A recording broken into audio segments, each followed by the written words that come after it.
Hola a tothom, amigues i amics del canal Mir de Toast.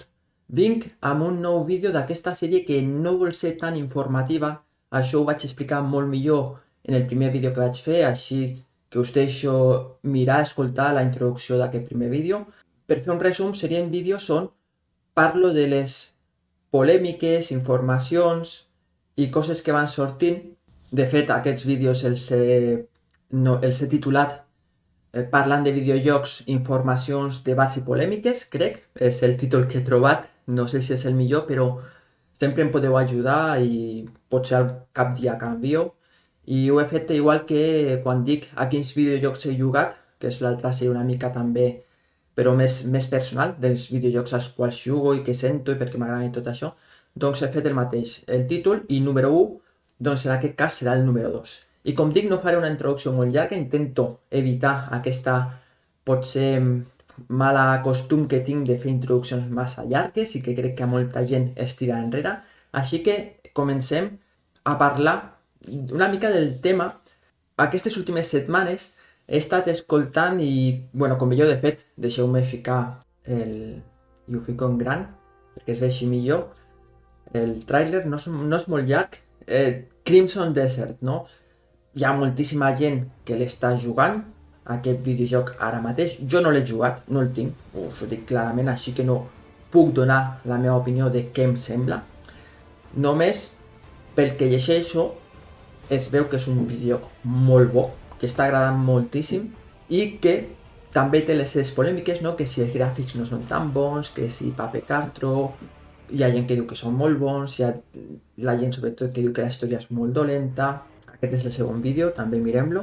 Però, clar, mirant els vídeos, no? El combat, els enemics que hi ha i tot, és un videojoc que té molt bona pinta.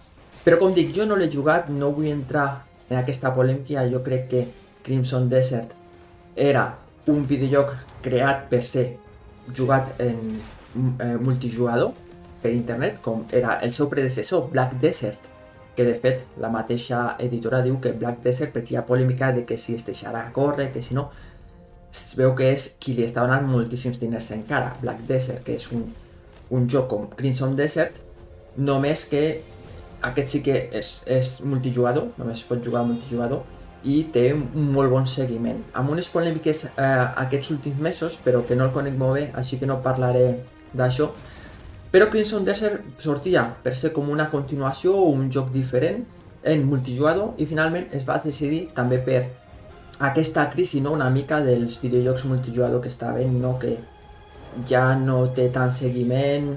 Doncs finalment Crimson Desert ha sortit per jugar individual i clar, es veu, aquí s'acaba el vídeo, i he vist que hi ha un directe, anem a ficar-lo, i com dic, ha sortit a solo i clar, té tota aquesta polèmica de les mecàniques que es veuen que s'han ficat aquí i allà i que no tenen molt sentit les uns les altres, una història molt dolenta, i crec que tothom ha escoltat perquè ha estat per tot arreu Crimson Desert i crec que molts de vosaltres l'esteu jugant. Per tant, potser vosaltres podreu donar més opinió.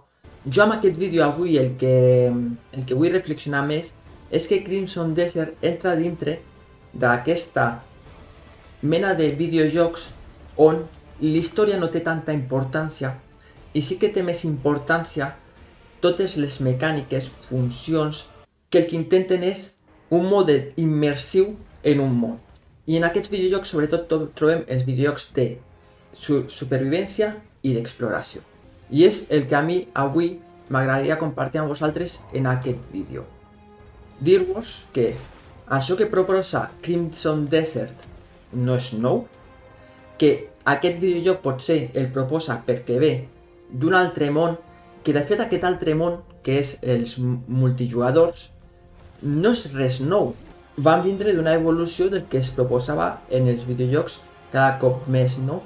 I d'aquest desig de jugadors i jugadores de com perdre's en un món, no? Oblidar-se del món real on el veí i perdre's en un món i introduir-se i tindre moltes coses a fer i dedicar-li hores. De fet, jo aquests videojocs quasi que els descric com un menjador d'hores, perquè pots passar-hi hores i hores, i que és veritat que no són videojocs, estan fets per a tothom, perquè hi ha gent que el que necessita és començar un videojoc, acabar-lo amb una història, amb les seves mecàniques, les seves funcions, aprendre'l, avançar, fer-ho cada cop millor i finalment acabar el videojoc, acabar la història.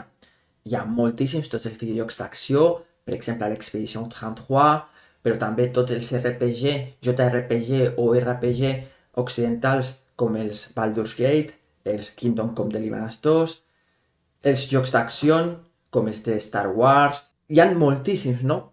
És veritat que aquesta com nova onada de videojocs de supervivència, exploració, doncs està aportant una cosa que Crimson Desert, com dic, no la porta de nou, sinó que fica damunt la taula un debat.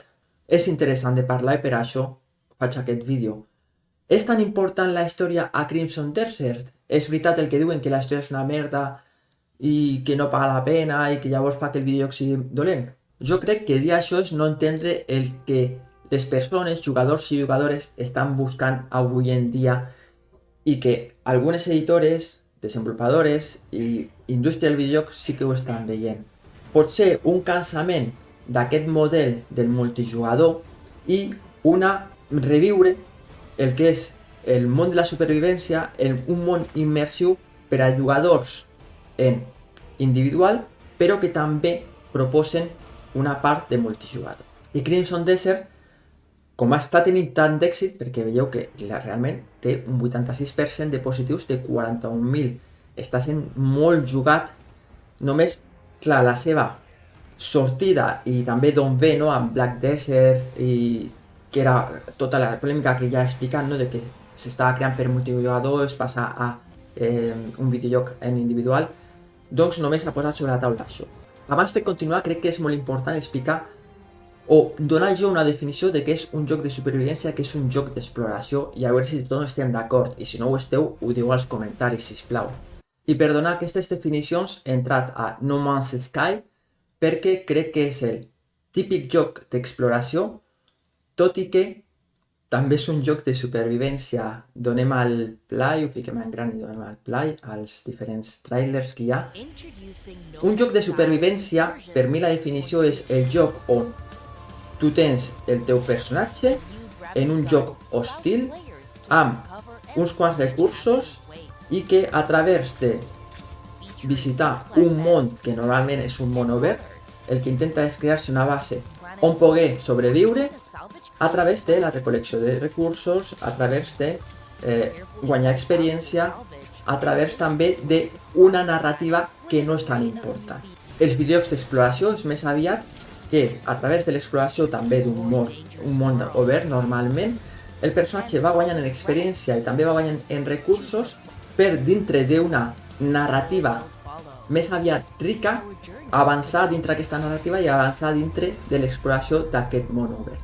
Llavors, No Man's Sky, que per cert també és un videojoc que va començar amb molta polèmica, que no funcionava, però que l'editora, els desenvolupadors van insistir fins que va sortir una segona versió renovada que està guanyant molts adeptes i avui en dia és un dels jocs d'exploració i supervivència de l'espai. Crec que és més jugat, si no el que més, i que la veritat que proposa una àmplia jugabilitat i variabilitat de coses a fer impressionant, no? A més, sobretot també amb la introducció o amb la millora més aviat, perdoneu, d'aquest mode multijugador que li ha donat molta vida. I No Man's Sky l'he ficat perquè és un joc d'exploració, perquè el nostre personatge va avançant dintre d'un món obert amb una narrativa, però que en aquest cas no és ric. Per tant, entraria potser més dintre dels jocs de supervivència. Crec que hi ha més vídeos aquí al final, sí, hi ha moltíssims. Anem a ficar uns quants. No els he vist tots, no sé exactament. Per tant, volia ficar No Man's Sky perquè tenim una definició de joc d'exploració, tenim una definició de joc de supervivència. No Man's Sky entraria més en el joc d'exploració. Clar, també entra dintre de la definició de joc de supervivència, i és que avui en dia crec que és molt difícil. De fet, el joc de supervivència vindria més com un subgènere dels jocs d'acció però on la base principal no és la història de l'acció, no com els jocs Expedition 34 o els Star Wars o d'altres jocs així, sinó el sobreviure. I els jocs d'exploració vindrien més dels RPG, tampoc hi hauria... La narrativa no es passaria tant per la construcció del personatge, sinó per la narrativa que acompanya el personatge. El tema és que avui en dia, jo crec, és la meva opinió, però crec que és així, a veure si esteu d'acord vosaltres, és que els jocs de supervivència i els jocs d'exploració s'han unit per crear un gènere nou que no sé com podríem dir-les, però que a mi m'agrada dir-les RPG d'exploració i supervivència.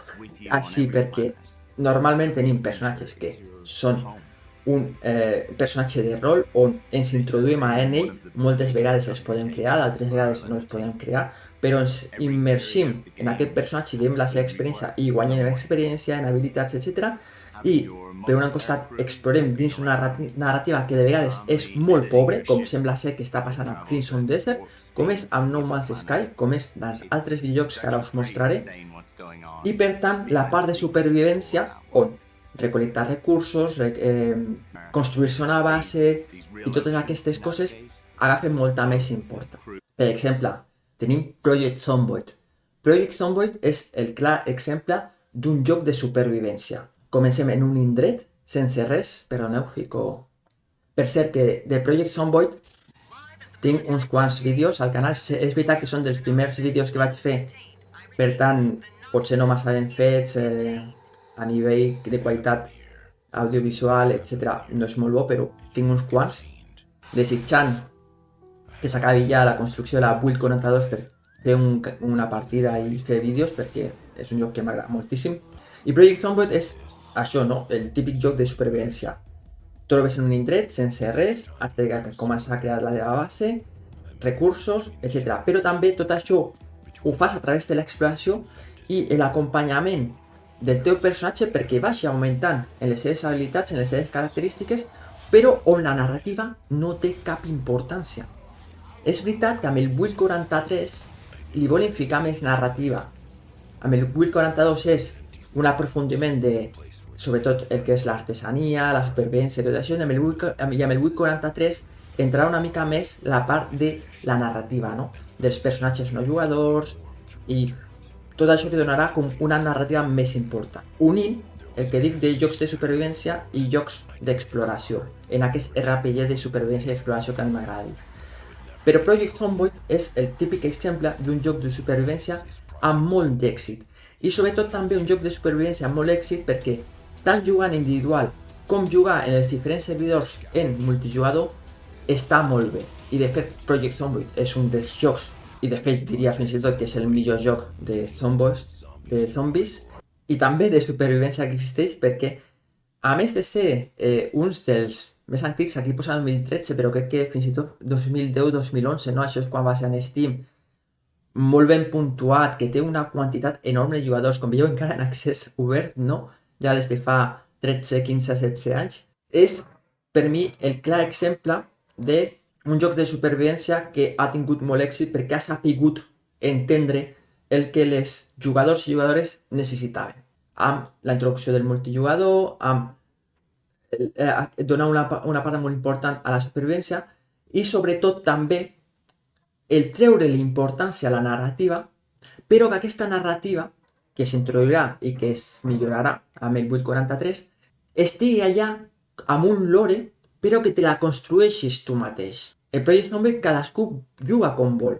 Tu crees els teus objectius, vas al que vols fer. Hi ha els que juguen com a aventurers nòmades, hi ha els que se fan bases molt boniques, hi ha qui intenta de matar tots els zombois que pot i és el seu objectiu fins que el maten.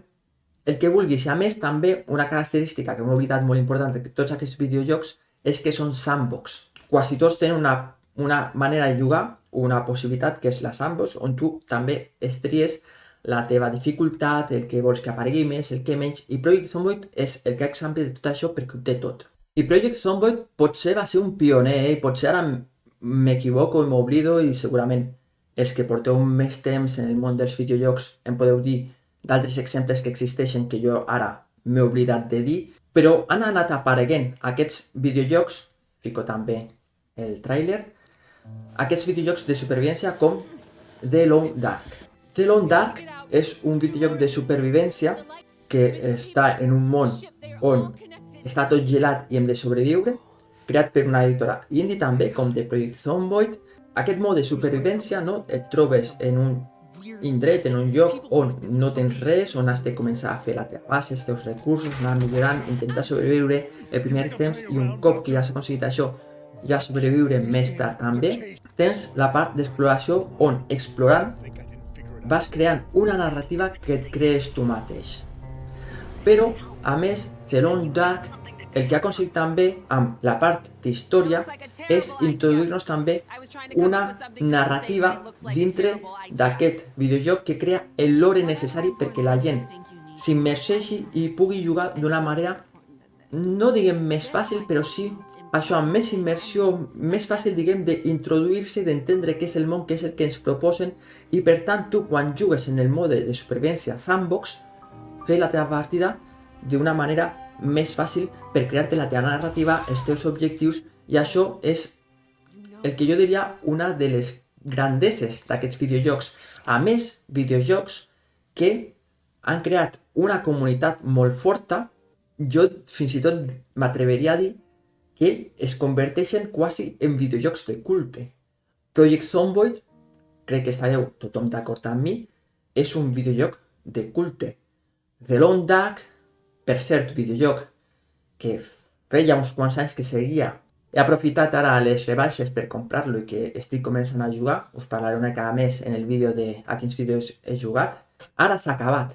O sigui, a més és això, són videojocs que porten molt de temps, no? Si surto, aquí per exemple veieu que té això, però ens hem de fixar més en el 88%. Això ho té, perquè aquest videojoc quan va sortir amb la idea de que tenies la part supervivència sandbox i tenies la part exploració, narració amb una història.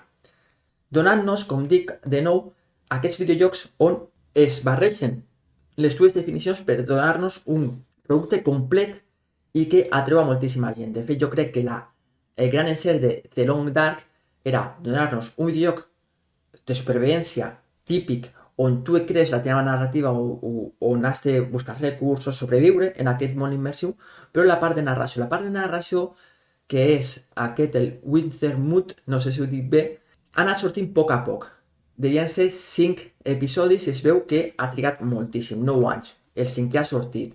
Hi va haver molts problemes, que sortia, que no sortia, molta gent enfadada, perquè és el que dic, aquests videojocs, Project Zomboid, com dic, estareu d'acord, s'han convertit quasi en videojocs de culte i amb una comunitat molt forta els arriba a estimar tant que després és aquest amor-odi, no? I aquesta com unió-desunió que es crea amb els desenvolupadors, amb les editores, molt fortes, no? Fins i tot aquests ho diuen per aquí, demanen perdó perquè saben que han trigat molt, però també, i clar, i donen les gràcies a tota la comunitat perquè han venut moltíssimes còpies. De fet, us ficaré la pàgina de SteamDB, aquí la tenim, veieu, fins i tot el pic major de jugadors l'han aconseguit ara, aquests dies, perquè és igual que Project Zomboid, no?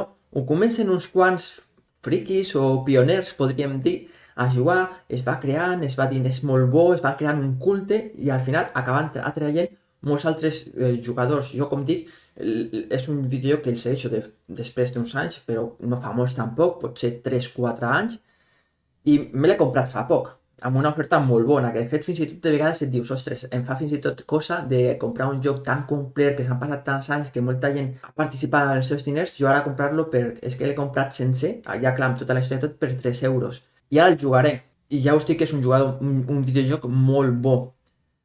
Però com veieu, té molts jugadors, si ho fiquem, a més, veieu que no és sempre igual, però veieu, manté una línia de jugadors i jugadores que, ostres, per un videojoc indie de supervivència, tot això, està molt bé mantenir més de 3.000 persones jugant i arribant a pics, no? Això, clar, deu ser el pic. Aquest és el pic de l'episodi 4, que aquest és de l'episodi 5, com veieu, sembla que cada cop atreu més jugadors i jugadores, i de fet ja l'editora desenvolupadora ha anunciat la segona part, no? The Long Dark, millorat, clar, serà un videojoc molt millor. Veieu la quantitat de còpies estimades que s'han venut, és impressionant. És impressionant, i és per això que crec que dic que aquests videojocs arriben a ser de culte. I una altra, que potser sí que entraria més en el tema de l'exploració, tot i que té una part de supervivència molt important, però és el que dic, és aquesta barreja, però entraria més en la definició d'exploració, i fico també el tràiler, és subnàutica, perquè la narrativa subnàutica és molt més important. Perquè tot i que tu també crees aquesta narrativa, sí que hi ha una part de la història, dels objectius que tu vas a buscar, que diferencia molt de The Long Dark en la part sandbox, o de Project Zomboid, o de Crimson Desert ara, o de No Man's Sky, no? On allà sí realment la narrativa te la crees tu mateix amb els objectius que tu et crees. Aquí, tot i que també hi ha una part sandbox molt important de supervivència que tu et crees aquesta narrativa, sé que hi ha una altra part, aquesta narració que hi ha, que el crea molt més d'exploració, però sobretot Subnàutica també el fico perquè és un videojoc també que jo quasi diria que està sent de culte. De fet ara sortirà un Subnàutica 2, un videojoc que també fa un parell 3 anys que segueixo. Sobretot vull parlar d'ell i també lligat amb The Long Dark perquè són videojocs que també mostren que el fet de no tindre una part de multijugador no fa que no siguin seguits i que no siguin jugats. Project Zomboid, Crimson Desert no el té multijugador, potser no el tindrà mai tampoc, però Project Zomboid, No Man's Sky i d'altres jocs de supervivència i exploració, si han triomfat moltíssim també és gràcies a aquesta part multijugador que és molt important i que avui en dia no s'entendria si no la tinguéssim. El cas contrari, Subnàutica i The Long Dark no tenen aquesta part multijugador i no la tindran mai, i això no ha evitat, no ha fet que no tinguin una massa de jugadors molt important i que siguin videojocs molt jugats i, com dic, quasi videojocs de culte dintre d'aquesta subgèneres, supervivència i exploració, que han sortit d'altres gèneres i que avui en dia, com jo dic, s'han barrejat per crear aquest gènere de RPG, supervivència i exploració, que amb Crimson Desert s'ha ficat sobre la taula d'aquesta història, narració, que és molt dolenta, però és la pregunta que em faig. Té tanta importància aquesta narració, aquesta història? Doncs en videojocs com Subnàutica potser sí que la té i que ajuda molt a entendre el lore i participar d'ell, participar d'aquesta narració que hi ha explorant i sobrevivint, però en videojocs com The Long Dark, tot i que té la part narrativa, té la part sandbox de supervivència, Project Zomboid, Crimson Desert, No Man's Sky, sembla que no tenen cap importància per a que molta gent, moltes persones jugant s'ho passin molt bé. Els resultats ho demostren, 97% en les últimes, 4.000, 96% de 175.000. O sigui, Subnàutica ha sigut un videojoc molt jugat que permet a aquestes editores i desenvolupadores a poder somiar i anar més lluny i a veure què ens proposen amb Subnàutica 2. Aquí entrarem en un altre debat, que és si les segones parts s'estan quedant destrossades, abandonades, perquè les primeres són tan bones, però això ho deixaré per un altre vídeo que donarà molt a parlar també. I el món medieval ens proposa videojocs d'aquest tipus? Doncs sí. Tenim, per exemple, el Medieval Dynasty, que per cert és un altre videojoc de que teniu vídeos en el canal Mir de Toast. Igual que Project Zomboid, són dels primers vídeos que vaig fer 2023, principi del 2024, mala qualitat, no tenia massa els objectius clars, sí que tenia uns objectius de base, però anava provant cosetes de com avançar i tot, per tant, hi ha això sèries que potser no són les millors en qualitat visual o del que volia fer, però allà estan i se'ls voleu veure. Un videojoc, com veieu, també amb notes molt positives, 18.000, té un 89%. Fico el tràiler. Aquest videojoc per cert, de la editora Top Leads Productions, després mirarem una miqueta més, el que ens proposava és el mateix.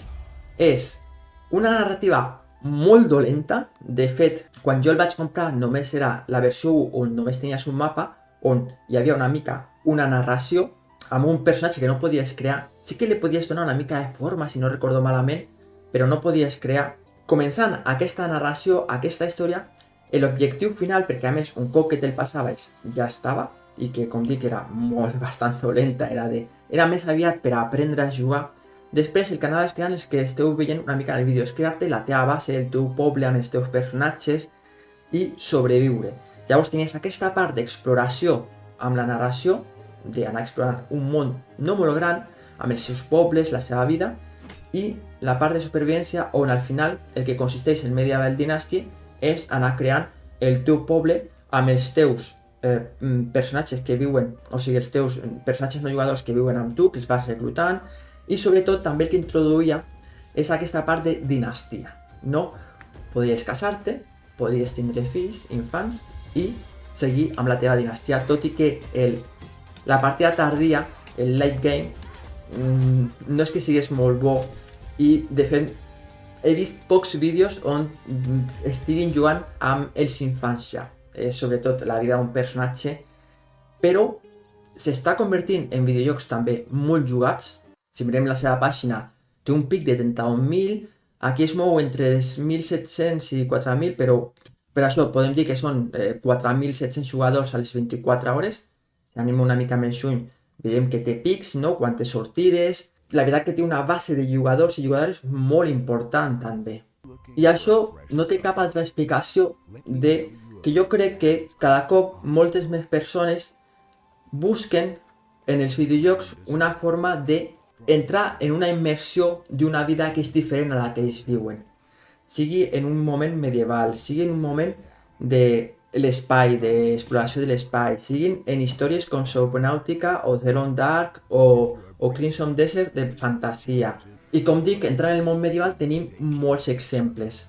Medieval Dynasty, dintre de tots els videojocs que fa Topless Production, que no fa només aquest tipus, però que té també un Sengoku Dynasty, ara sembla que a finals de 2026, principis de 2027, sortirà un de Vikings Dynasty. El seu producte és el mateix. Ens llancen en un joc, sobreviu, explora, fes-te la teva base i ves creant-te tu un poble, i a més, sobretot intentant buscar molt amb els pocs DLCs que té i molts, perquè això també s'ha de dir, són videojocs que tenen un seguiment de millores, d'afegit de nous continguts, de noves funcions, sobretot de nova decoració i tot això, molt important. De fet, jo quan vaig comprar aquest videojoc, el Medieval Dynasty, al cap de poc temps va sortir el 2.0 que ens van proposar gratuïtament un mapa nou, igual de gran, potser una mica més petit, on allà realment ja era tipus sandbox i on allà ja es podia jugar en multijugador, però sobretot també podies crear-te els teus personatges femení i masculí, i allí ja la narració no tenia cap importància. O sigui, ja passant directament d'un joc més d'exploració a un joc realment de supervivència, on realment allà l'objectiu era crear-te una base, un poble on poder gaudir de totes les mecàniques, funcions que s'han anat afegint i que continuen afegint. De fet, si mirem aquí, aquest any mateix, jo ja no l'he seguit molt, però veieu que han anat sortint els primers DLCs. De fet ha sigut una mica en el 2025, veiem que tenim 2 DLCs, perquè fins llavors tot era contingut gratuït, però com veieu van introduint encara contingut gratuït. Veieu aquí tenen una millora, aquí tenen una altra millora, i sembla que continuarà fent-se així. Tot s'ha de dir que Medieval Dynasty és el que més ha triomfat dintre de Topless Production. El de Sengoku no té tant seguiment de jugadors, és més nou, aquest va sortir el 2021, Sengoku ha sortit el 2024, de fet, veieu que té menys notacions, està una mica menys valorat. Si anéssim a les estadístiques veurem que té més aviat uns 1.000 jugadors, que també està molt bé, però és un joc més nou i si mires una mica aquí el que diuen és que encara li falta, no? Li falta millorar, li falta contingut, i també amb això el que intenten és buscar jugadors i jugadores que es sentin més, com podríem dir-lo, amb més facilitat d'introduir-se en un món, sigui medieval japonès, sigui els vikings, i atraure jugadors, perquè com he dit al principi del vídeo, aquests videojocs són molt de menys hores, són de dedicar-li hores, perquè aquí tens mecàniques de construcció, d'agricultura, de comerç, a més han d'introduir coses com campaments de bandits més elaborats i difícils, la caça, la pesca. Clar, són una quantitat de mecàniques el que et proposen aquests videojocs que és dedicar-li temps a anar aprenent i anar jugant. Jo, com dic, de vegades són videojocs en el que vas és a construir el teu món diferent al món on vius i on dediques moltes hores. I això no s'acaba aquí. De fet, continuaran sortint videojocs així.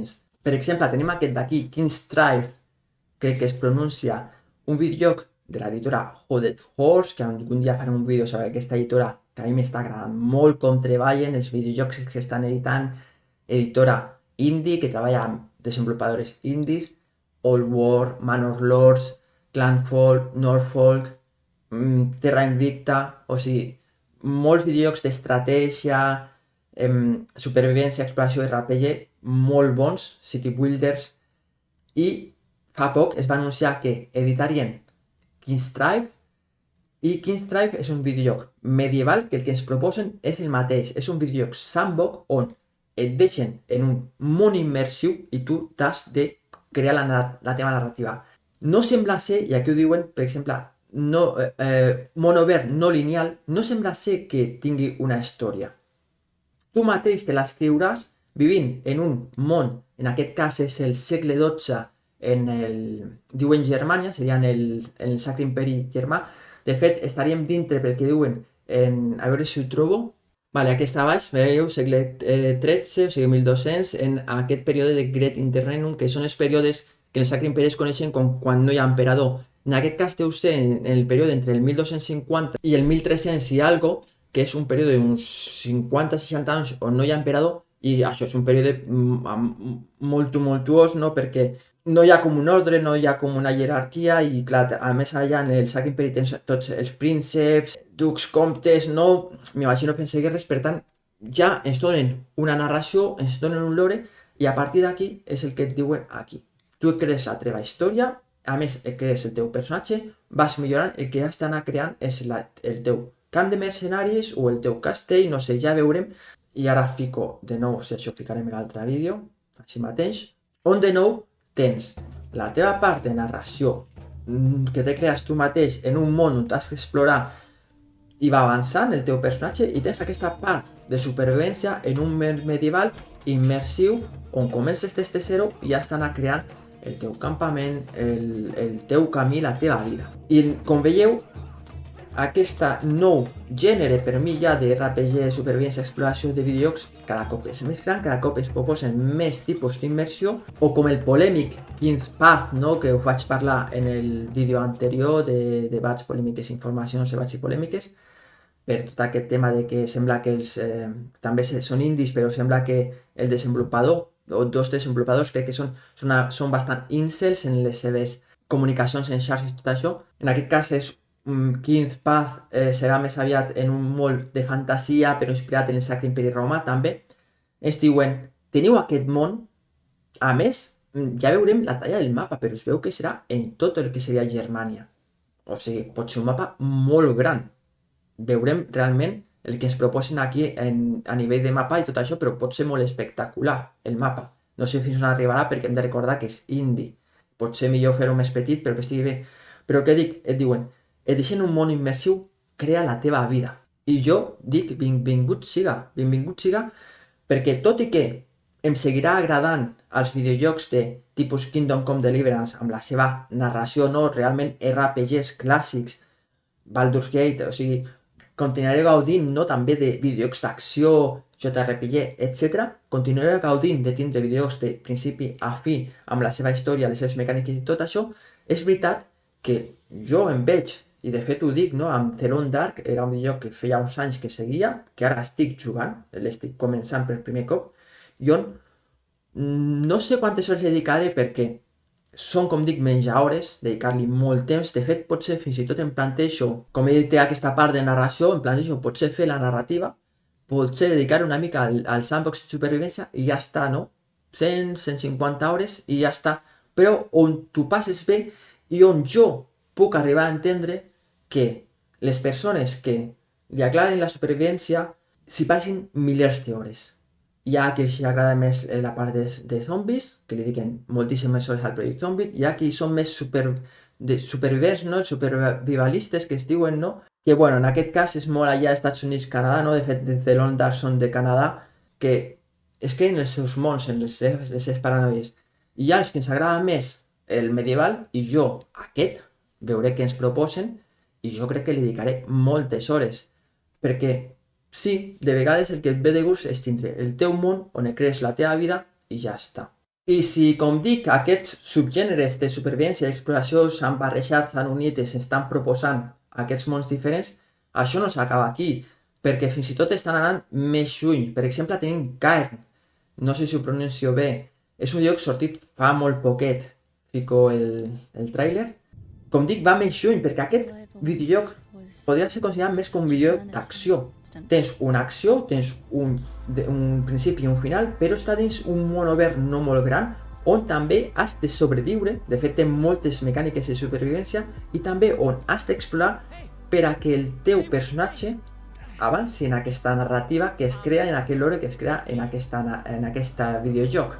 Però aquesta narració del videojoc no té tanta importància com el fet d'avançar en la mecànica principal. De fet, estem parlant d'un videojoc d'escalada, escalar una muntanya, i per a fer això, utilitzar les mecàniques de supervivència i utilitzar les mecàniques d'exploració que es barregen per crear-nos un videojoc d'un gènere d'acció i, com dic, on la narració no és el més important, però existeix per introduir-nos en aquest lore. Aquí segurament no serà un món immersiu on li dediquem moltes hores i sí que anirem d'un principi a un final, però com dic, és un exemple per mi clar de que aquesta barreja de dos subgèneres que han creat un gènere per mi s'estan introduint en altres gèneres per donar més riquesa al que estem vivint avui en dia, videojocs que utilitzen mecàniques de molts gèneres per donar-nos un producte que intenta ser original, i jo crec que Cairn és bastant original. Per cert, aquest vídeo teniu una ressenya molt bonica i que està bé de llegir-la, i a mi m'ha servit, el coneixia abans, el vaig veure passar, però m'ha servit una mica per el que he explicat i per veure una mica millor com és. Una ressenya alúdica, feta per Daniel Malet, a qui aprofito per saludar des d'aquí, i que paga la pena llegir-la perquè està molt bé.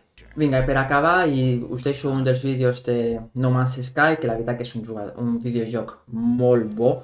Jo li he dedicat molt poques hores, però que és com dic, són videojocs que realment necessiten moltíssimes hores, són menjadores, són realment menjadores, però perquè t'atrapen i perquè t'immergeixen. És per això que, és el que dic, està molt bé que hi hagi tanta varietat de videojocs, no? Zelon Dark, més de supervivència en un món post-apocalíptic per causa d'una arribada de fred, Project Zomboid, apocalíptic per zombois, els medievals, sigui medieval de Japó, vikings, medieval com el King's Strife, sigui medieval fantàstic, no? Com el Crimson Desert que ens proposa, etc. Hi ha molts videojocs com Cairn, el d'escalada, perquè, com els acabo d'explicar, està molt bé perquè després cadascú decideix on es sent més a gust, i jo realment estic esperant amb candeletes el de King's Strife, perquè a veure què ens proposa realment, a veure com és. No em vull emocionar molt, però té pinta que a aquest li dedicaré moltíssimes hores, perquè a mi és el que més m'atreu i és on més m'agrada passar hores en aquests mons immersius medievals. I de fet aquest arribarà 2026-2027, a veure, potser en accés obert i trigarà un temps, però és que no s'acaba aquí. Tenim Subnautica 2, tenim Zelon Dark 2, tenim un sobre dragons, tenim d'altres també medievals com el polèmic que ja he dit King's Path, que bueno, a veure, jo crec que aquest ho deixaré córrer perquè també hi ha una part de política en el que consumim. Hi ha Permafrost, un altre d'arribada d'un hivern dur i que s'ha de sobreviure. Hi ha d'altres també de baix l'aigua o amb aigua, no? Oceaners. Hi ha un sobre isla de Lost Island. Una quantitat molt gran, i de fet segurament, i us invito a compartir en els comentaris d'altres videojocs en els quals penseu, segurament que n'he oblidat, no? Per exemple, estan els de terror, de supervivència, que ara no em surt el nom, però que ho tinc a la punta de la llengua i que ho tinc aquí en imatge, com és, que hi ha dos. The Long Forest, no? Una cosa així, que hi ha l'1 i el 2, que tenen aquest costat també de terror. O sigui, hi ha una quantitat molt gran, i com dic, jo benvingut sigui, i benvingut sigui aquest, per mi, gènere de RPG, supervivència, i no sé si RPG podria dir-se, però que realment és això, és una barreja de subgèneres que han crescut del d'acció i el de RPG per crear, per mi, com dic, un gènere nou, i que està guanyant molts adeptes, cada cop es demana més, i que, com dic, Crimson Desert no l'ha ficat sobre la taula, no ha creat res nou, res revolucionari. Crimson Desert, com he explicat, és un videojoc que es va crear per ser jugat amb multijugador, que els multijugadors es basen en això, en aquesta barreja de supervivència i narració, exploració, que passem hores i hores, i a més amb les seves característiques que a mi no m'agraden gens, de microtransaccions i totes aquestes coses, però que ja venia de altres videojocs com Project Zomboid, Dead on Dark, Subnautica. Això ja existia, això està existint, s'està expandint, i jo crec que és un gènere a tindre molt en compte, i com dic, cada cop amb més persones jugant, i que cada cop ens ofereixen més coses noves, més productes nous, i que cadascú i cadascuna decidirà on vol immergir-se, on vol passar les seves hores i on vol crear-se el seu món. I res més, espero que us hagi agradat aquest vídeo, espero que l'heu trobat interessant, aquest segon vídeo de parlant de videojocs, informació, debats i polèmiques. Si us ha agradat, si és així, feu un m'agrada, subscriu-vos i doneu a la campaneta per rebre les notificacions i compartiu aquest vídeo i d'altres a les vostres xarxes socials per ajudar al canal Mir de Toast a créixer cada dia una miqueta més. Us dic fins aviat. Adeu!